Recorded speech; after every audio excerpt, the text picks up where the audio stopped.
এ দেখেন সকালবেলা ভাত রান্না হয়ে দিয়েছে মাটির চুলায়, ভাত চুলে বসছে, টান দাও টান দাও।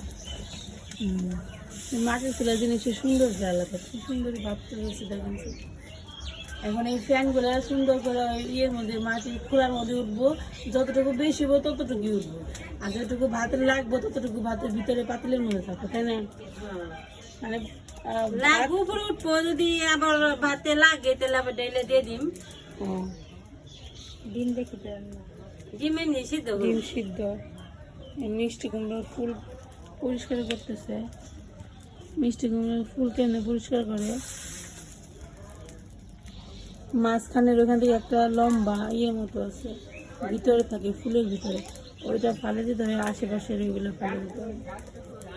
মিষ্টি কুমড়োর ফুলের পাকোড়া বানাই ফার্স্টে সকালবেলায়, গরম ভাতের সাথে ভালোই লাগে খেতে। এর ভিতরে এটার মধ্যে লাউ আইতো নাকি?